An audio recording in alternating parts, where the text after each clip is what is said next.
प्रसाद यादव और तेजस्वी यादव पर सम्राट चौधरी ने कहा है कि लालू यादव डरे हुए हैं, इसीलिए इस तरीके का ऑफर नीतीश कुमार को दे रहे हैं।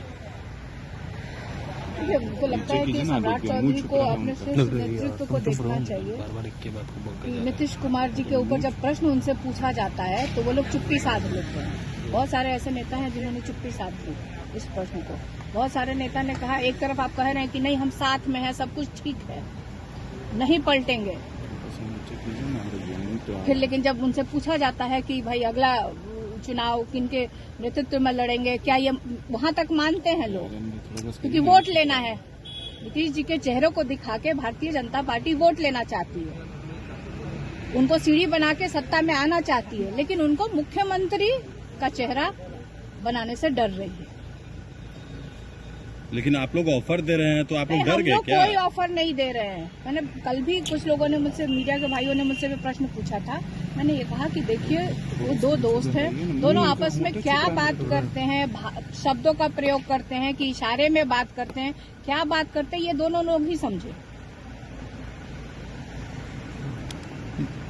लेकिन सम्राट चौधरी तो कह रहे हैं स्थापित करना चाह रहे हैं तेजस्वी यादव। नीतीश कुमार कह रहे हैं कि 2 बार गलती हो गया। देखिए 2 बार तो नीतीश कुमार जी ने तेजस्वी जी को स्थापित कर दिया। सम्राट चौधरी को ये भी सोचना चाहिए कि उनके पिताजी में इतनी शक्ति नहीं थी सम्राट चौधरी को स्थापित करने के लिए। उनको स्थापित करने वाले लालू प्रसाद यादव जी हैं। तो जब सम्राट चौधरी को और बिहार के युवाओं को स्थापित कर सकते हैं लालू प्रसाद यादव जी, तो अगर अपने बेटे को स्थापित करना चाहते हैं और बिहार की जनता चाहती है ऐसे युवा को स्थापित करना बिहार में, जिसने वादा किया था कि जब हम चुनाव में जीत के आते हैं और आप उनको मौका देते हैं तो हम 10 लाख सरकारी नौकरी देने का वादा उन्होंने किया था। और जब नीतीश कुमार जी ने तेजस्वी को मौका दिया, उप मुख्यमंत्री बनाए, तो उन्होंने वो करके दिखाया, तो इसमें क्या हर्ज है? कई जेडीयू के सांसद जो हैं वो भारतीय जनता पार्टी के संपर्क में हैं, जेडीयू टूटने वाली है, इस तरह की भी बयान दिए जा रहे हैं, इसको आप कैसे देखती हैं? देखिए कहीं ना कहीं मुझे लगता है कि ये इनका अपना अंदरूनी मामला है और बहुत सारे राज्यों में इस तरह से देखा गया है कि तोड़ने वाला कौन है। गौर करने वाली बात होगी कि तोड़ने वाले तो आप मतलब इशारा कर रहे हैं भारतीय जनता पार्टी को ही ना, क्योंकि जो बयान आया है। हाँ, तो भारतीय जनता पार्टी को ही आप कह रहे हैं ना, उन्हीं की ओर आपका भी इशारा है और आप उदाहरण भी है।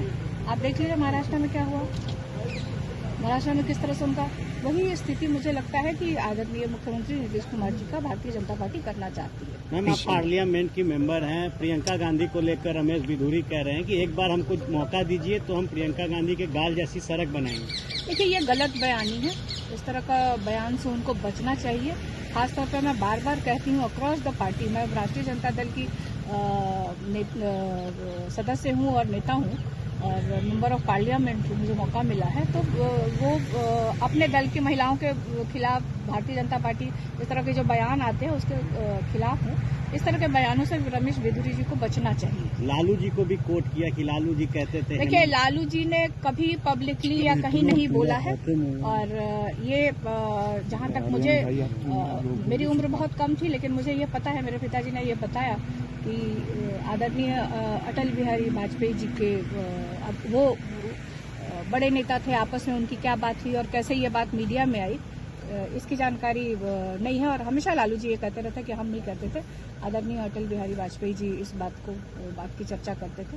लेकिन आज इस तरह से गलत बयानी रमेश बिधूरी जी को नहीं करना चाहिए और मुझे लगता है कि मीडिया के सामने और देश की जनता के सामने उनको माफी मांगनी चाहिए।